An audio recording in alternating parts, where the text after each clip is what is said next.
ಈ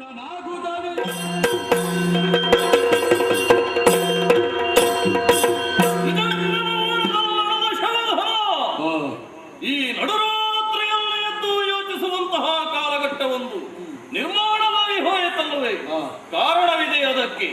ಎನ್ನ ತಂಗಿಯಾದ ಶೂರ್ಪನಖೆಗೆ ಪಂಚವಟಿಯಲ್ಲಾದಂತಹ ಅನ್ಯಾಯ ರಾಮಲಕ್ಷ್ಮಣರಿಂದ ಸೇಡನ್ನು ತೀರಿಸುವುದಕ್ಕೆ ಬೇಕಾಗಿ ರಾಮನ ಮಡದಿ ಸೀತೆಯನ್ನ ಅಪಹರಿಸಿದಂದೆ ನಮ್ಮದೇ ಆದ ಸ್ವರ್ಣಲಂಕೆಯ ಅಶೋಕವನದಲ್ಲಿರಿಸಿದವನಿದ್ದೇನೆ. ಹಾಗೆಂದು ಅಶೋಕವನದಲ್ಲೇನೋ ಇರಿಸಿದೆ, ಆದರೆ ಕ್ಷಣದಿಂದ ಕ್ಷಣಕ್ಕೆ ಯೋಚನೆಯಾಗುತ್ತಿರುವುದು ಅದುವೆ. ಆ ಸೀತೆಯ ರೂಪ, ಆ ಸೀತೆಯ ಮೈಮಾಟ, ಆ ಸೀತೆಯ ಲಾವಣ್ಯ, ಇದನ್ನು ಕಂಡ ಕ್ಷಣದಲ್ಲಿ ಮನದಲ್ಲಿ ಯಾವುದೋ ಒಂದು ರೀತಿಯ ಆಶೆ ಆಕಾಂಕ್ಷೆಗಳ ಉಕ್ಕಿ ಹರಿಯುತ್ತಾ ಇದೆ.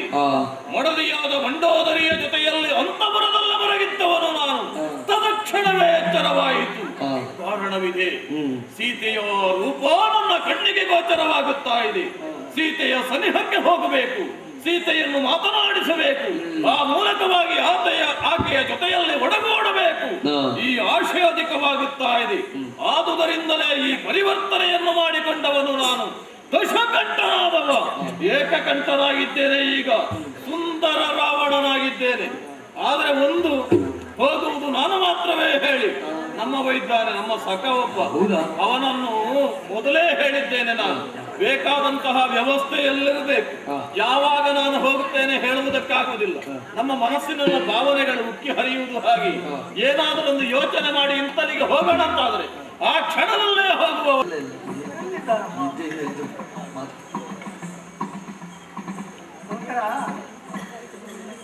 ನೋಡಿದ್ದೀಯಾ? ಏನು ನೋಡು. ಹೇಗಿದ್ರು ಎದುರಿನಲ್ಲೇ ರಾವಣನನ್ನು ಮಾಡುತ್ತಾ ರಾವಣನ ಜೊತೆಯಲ್ಲಿ ರಾವಣೇಶ್ವರ ಪ್ರಭುಗಳನ್ನು ನೋಡಿದ್ದೀರು. ಏನು ಪ್ರಶ್ನೆಯ ನಿನ್ನ? ರಾವಣ ನಮ್ಮ ಒಂದು ದುಸ್ಥಿತಿ. ಎದುರಿನಲ್ಲಿ ಪ್ರತ್ಯಕ್ಷ ನಿಂತುಕೊಂಡಿದ್ದೇನೆ. ಪುಣ್ಯಾತ್ಮ, ರಾವಣ ಯಾರು ಅಂತ ನನ್ನಲ್ಲೇ ಪ್ರಶ್ನೆ ಮಾಡ್ತಾ ಇದ್ದೀರಿ. ಮತ್ತೆ ರಾವಣ ಅಂದ್ರೆ ಹೇಗೋ? ಇದನ್ನು ರಾವಣ ಅಂತ ಯಾರು ಹೇಳಿ? ಇದು ಇದು ರಾವಣೇಶ್ವರ ಹೇಗೆ? ಯಾವುದು? 10 ತಲೆ, 20 ಕೈಗಳು, ಚುಟ್ಟಿ, ಗಂಭೀರ, ಉಗ್ರತೆ, ರೌದ್ರತೆ. ನಿನಗೆಂದೇನು ಪ್ರಪಂಚದಲ್ಲಿ ಯಾರಿಗೂ ಈ ಪ್ರಶ್ನೆ ಉದ್ಭವಿಸಿತು. ಆದರೆ ಇದು ಪರಿವರ್ತನೆ. ಅದು ಯಾವುದು? ದಶಕಂಠ. ಇದು ಹಾಗಲ್ಲ, ಏಕಕಂಠ. ಅದು ರುದ್ರರಾವಣ. ಇದು ಹೇಗೆ? 10 ತಲೆಯನ್ನ ಮರೆಮಾಚಿದ್ದೇನೆ ನಾನು. 20 ಕೈಗಳ ಬದಲಿಗೆ ಉಳಿದ 18 ಕೈಗಳನ್ನು ಮರೆ ಮಾಡಿ ಆಗಿಯದು. ಯಾವುದು? ಮತ್ತೆ ಅವನಿಗೆಂತ ಮಾಯಕ. ಕಾರಣವಿದೆ, ನೋಡಿದೆಯಾ? ಹೇಗೆ? ಒಂದು ಹತ್ರ ನೋಡು. ಏನ ಏನು? ಯಾವುದನ್ನು ತಿಳಿದುಕೊಂಡು ಬಂದಿದ್ದೇನೆ? ಸುಗಂಧ ದ್ರವ್ಯಗಳ ಲೇಪನ. ಅದು ಲೆಕ್ಕದಲ್ಲಿದ್ರೆ ಗಂಧ, ಲೆಕ್ಕಕ್ಕಿಂತ ಹೆಚ್ಚಾದ್ರೂ ದುರ್ಗಂಧ. ಹಾಗಲ್ಲ, ಇನ್ನೊಬ್ಬರನ್ನು ಆಕರ್ಷಿಸುವುದಕ್ಕೆ ಬೇಕಾಗಿ ನಮ್ಮ ತನುಗಂಧ ಇನ್ನೊಬ್ಬರಿಗೆ ತಾಗಬಾರದು. ಸುಗಂಧ ದ್ರವ್ಯಗಳ ಲೇಪನ. ಕಾರಣವಿದೆ. ಆಶೆ, ಆಕಾಂಕ್ಷೆ, ಮನಸ್ಸಿನಲ್ಲಿ ಉದ್ಭವವಾದಂತಹ ಆಶೆ. ನಿನ್ನಲ್ಲಿ ಮುನ್ನೇ ಹೇಳಿಲ್ವ ನಾನು? ಅಶೋಕವನದಲ್ಲಿ ಯಾರನ್ನಿರಿಸಿದ್ದೇನೆ? ಏನು? ಅಲ್ಲಿಗೆ ಹೋಗಬೇಕು. ನೀವು ಹೇಳಿದ ತಕ್ಷಣವೇ ನಾನು ಅನುಕೂಲ ನಾರ್ಯರನ್ನು ತಯಾರು ಮಾಡಿದ್ದೆ. ಯಾರಿಗೆ? ನಿನಗೆ ಅನುಕೂಲವ ಅಲ್ಲ ನನಗೆ ಅನುಕೂಲ? ನನಗೆ ಕರ್ಮಕ ಹೇಳುವುದಕ್ಕೆ ನನಗೆ ಅನುಕೂಲವಾಗುವಂತ ನಾರ್ಯರು ಬೇಕಾದಂತಹ ವ್ಯವಸ್ಥೆ ಉಂಟೇನಾ? ಈಗ 1 ತಿಂಗಳಿಂದ ಪಾಠ ಮಾಡಿ ಬರೀ ಮಾಡಿಟ್ಟಿದ್ದೇನೆ. ಹಾಗಿದ್ರೆ ಒಂದು ನಮೂನೆ ಆದೀತು. ಹೌದೌದು, ಕರಿಬೇಕು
ಒಂದು ದಿವಸ ನಾನು ನಿಮ್ಮನ್ನು ಕರೀತೇನೆ.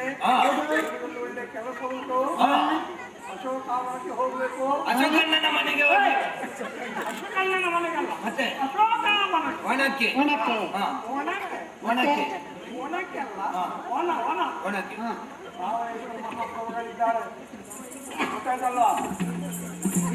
ಸಾಕು ಸಾಕು ಸಾಕು ಸಾಕು ಸಾಕು. ಎಲ್ಲ ಸಿದ್ಧತೆ ಉಂಟಲ್ವಾ? ಎಲ್ಲ ತಯಾರಾಗಿ ತಯಾರಾಗಿದಲ್ವಾ? ಮುಂಬೈ ತೀರಿಗೆ. ಮುಂಬೈ ತೀರಿಗೆ, ಯಾವುದಕ್ಕೆ? ಬೊಂಬಾಳ ತೀರಿಗೆ, ಮುಂಬೈ ತೀರಿಗೆ ಅಲ್ಲ ಮಹಾರಾಜ, ಬೊಂಬಾಳ ತೀರಿಗೆ ಶಂಕ ಜಾಗಟೆ ಮತ್ತೆ ಬೇಕಾದಂತಹ ಸತ್ತುಗಳು ತೊತ್ತೊರೆ ಎಲ್ಲ ತಯಾರಾಗಿದೆ ತಯಾರಾಗಿದೆ. ಹೋಗೋಣ.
ರಾಮಚಂದ್ರಮನ ಭಾಗ್ಯ ದೇವತೆಯನ್ನು ಈ ರೀತಿಯಲ್ಲಿ ಕಾಣುವಂತಹ ಸ್ಥಿತಿ ಬಂದು ಹೋಯಿತಲ್ಲ ನನಗೆ.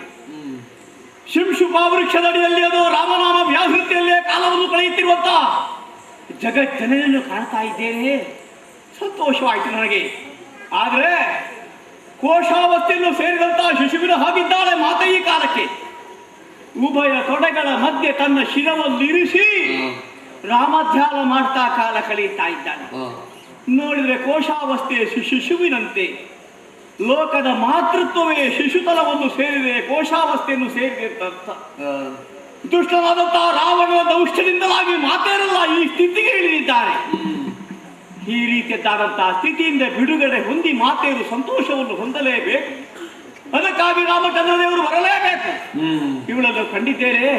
ಯಾವ ಲಕ್ಷ್ಯವನ್ನಿರಿಸಿ ಇಲ್ಲಿವರೆಗೆ ಆಗಮಿಸಿದನೋ ಆ ನನ್ನ ಲಕ್ಷ್ಯ ಈಡೇರಲ್ಪಟ್ಟಿದೆ. ಲಂಕೆಯಲ್ಲಿ ಮಾತೆಯಾದಂತಹ ಸೀತೆಯನ್ನು ಕಂಡೆ, ರಾಮನ ಭಾಗ್ಯ ದೇವತೆಯನ್ನು ಕಂಡೆ. ಆದರೆ ರಾವಣನ ಅಂತಃಪುರದಲ್ಲಿ ನಾನು ಮಾಡಿದ್ದೇನು? ಧರಣಿ ಜಯಲಿ ದೋಷ ಕಲ್ಪಿಸಿದೆನು ನಾನು ರಾಮ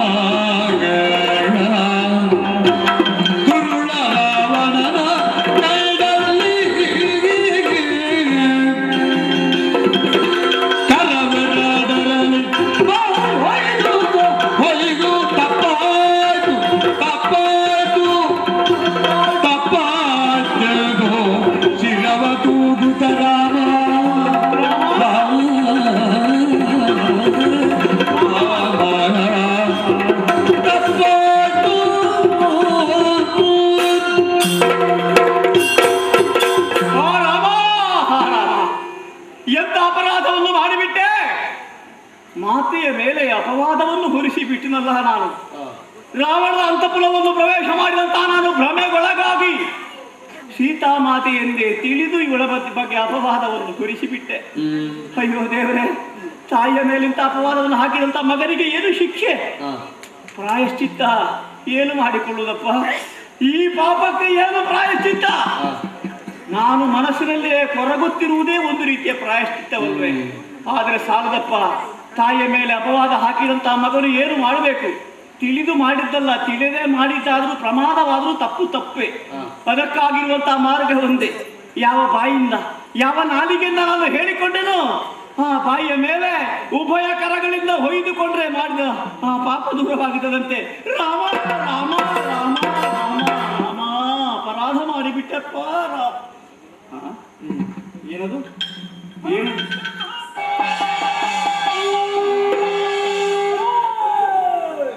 ರಾಕ್ಷಸರ ಆಗಮನ ಗೊತ್ತಾಗುತ್ತಾ ಇದೆ. ಜಯಘೋಷ. ರಾವಣೇಶ್ವರನಿಗೆ ಜಯಾಕಾರ. ಈ ಕಾಮುಕನಿಗೆ ರಾತ್ರಿಯಲ್ಲಿ ಕೂಡ ನಿದ್ರೆ ಇಲ್ವೋ ಹೇಗೆ? ಉಳಿದವರ ನಿದ್ರೆ ಹೇಗೂ ಕೆಡಿಸಿದ, ಇವನು ನಿದ್ರೆ ಮಾಡುವುದಿಲ್ಲ. ಇವ ಬಂದಾನಂತಾದ್ರೆ ನಾನು ಇರುವ ವಿಚಾರ ತಿಳಿದ್ರೆ ಕಷ್ಟ. ಹಾಗಾಗಿ ಸಮಯ ಸಾಧಿಸಿಯೇ ಮಾತೆಯಲ್ಲಿ ಮಾತನಾಡಬೇಕು. ಆ ಸಮಯ ಒದಗುವಲ್ಲಿಯವರೆಗೆ ಈ ವೃಕ್ಷದಲ್ಲಿ ಅನುರೂಪದಲ್ಲಿದ್ದುಕೊಳ್ತೇನೆ.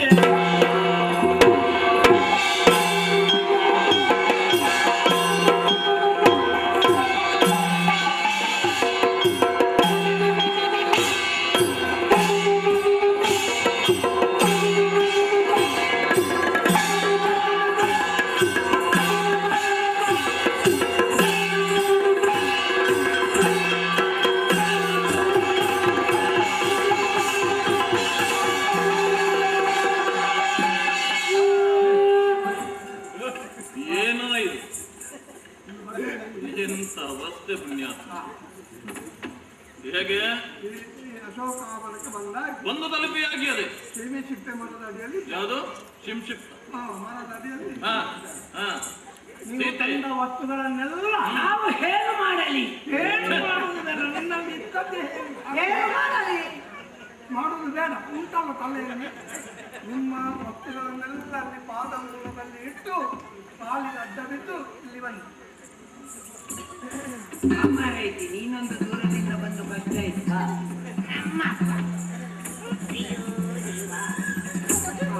ಅಮ್ಮ ಸೀತೆ, ಇಡು ಇಡು ಇಡು, ಮೊದಲು ಇಡು.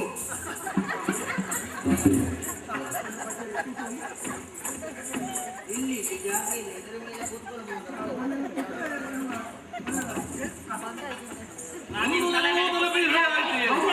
ತಲುಪಿಸಿದ್ರೆ ಸಾಕಾಗುತ್ತದೆ. ಅವಳ ಮನ ನಿಮ್ಮ ಬಗ್ಗೆ ಹೇಳಿ ನಿಮ್ಮನ್ನು ಒಲಿಯುವಂತೆ ಮಾಡಬೇಕು. ಆ ಪ್ರಯತ್ನ ನಡೆಯಲಿ. ಅದಕ್ಕೆಲ್ಲ ಅವರನ್ನು ತಯಾರು ಮಾಡಿದ್ವಿ ನಾವು. ಹೌದಲ್ಲ? ಹೇಗೆ ತಯಾರಾಗಿದೆ ನೋಡೋಣ. ಇವಳೆ ಇವಳೆ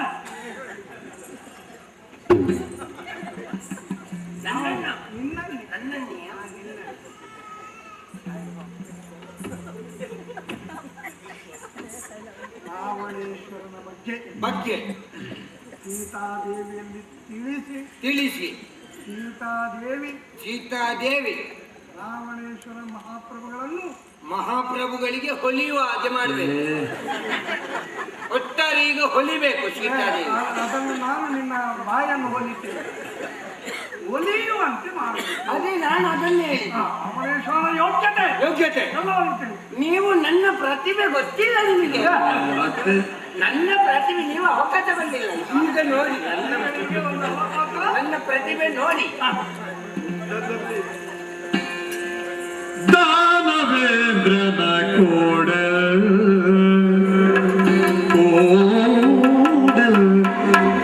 ಏನು ಸಂದೇಹ, ಏನು ಸಂದೇಹ. ದಾನವೇಂದ್ರನ ಕೂಡಲಿಲ್ಲೇನು ಸಂದೇಹ.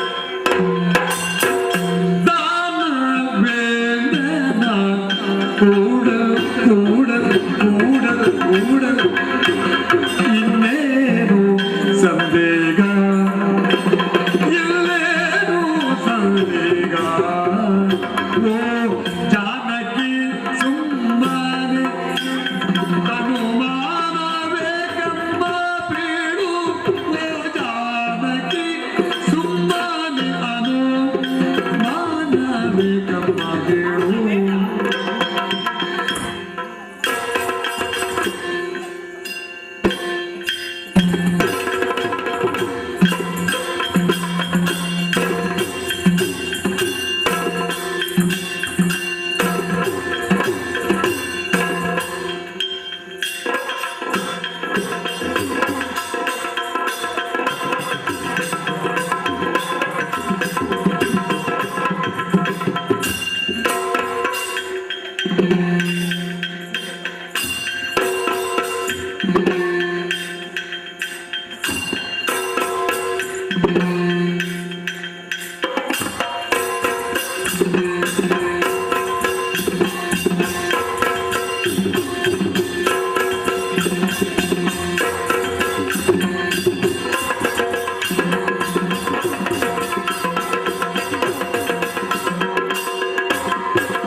ರಾಮನೆಂಬ ಜ್ಞಾನ ಬಿಟ್ಟು ಬೇಗ ನಾನಾಭರಣ ಬಿಟ್ಟು ರಾಮನೆಂಬ ಜ್ಞಾನ ಬಿಟ್ಟು ಬೇಗ ನಾನಾಭರಣ ಬಿಟ್ಟು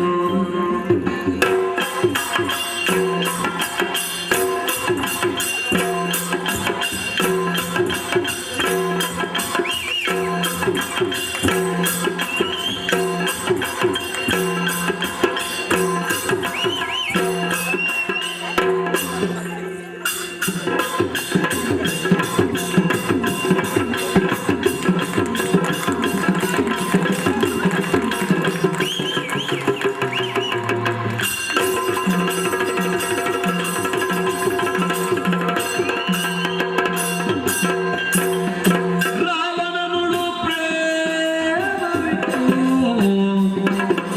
ರಾವಣನುಳು ಪ್ರೇಮವಿಟ್ಟು ರಾವಣನುಳು ಪ್ರೇಮವಿಟ್ಟು ನೀ ಮನಸ್ಸಿನ ಬೇನ ಬಿಟ್ಟು ರಾವಣನುಳು ಪ್ರೇಮವಿಟ್ಟು ನೀ ಮನಸ್ಸಿನ ಬೇನ ಬಿಟ್ಟು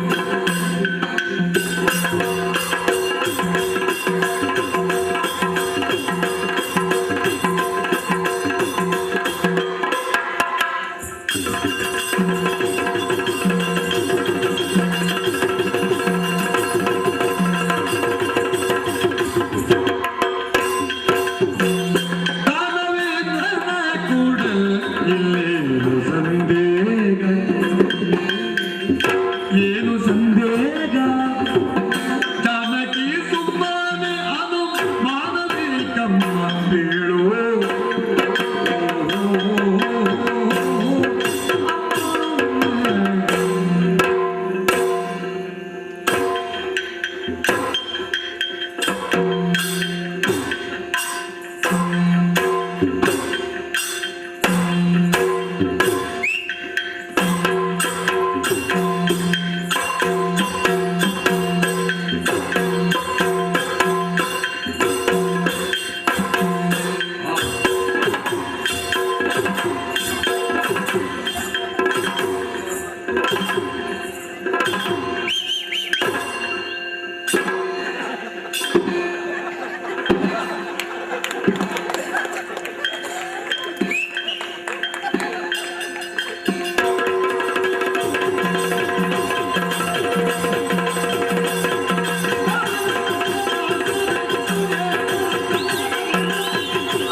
ಹೆಸರಿನಲ್ಲಿ ನಿಮ್ಮ ಕತ್ತೆ ಬಿಟ್ಟಲಿ ನೋಡಿ ನನ್ನದಲ್ಲಿ ಎಷ್ಟು ಶಕ್ತಿ ಉಂಟು ನೋಡಿ.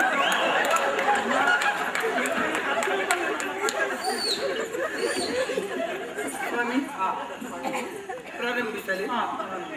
ನಾನು ಎಲ್ಲಿಂದ ಆರಂಭಿಸಬೇಕು? ನಿಮಗೆ ಎಲ್ಲಿಂದ ಆಗುತ್ತಲ್ಲ ಅಲ್ಲಿಂದ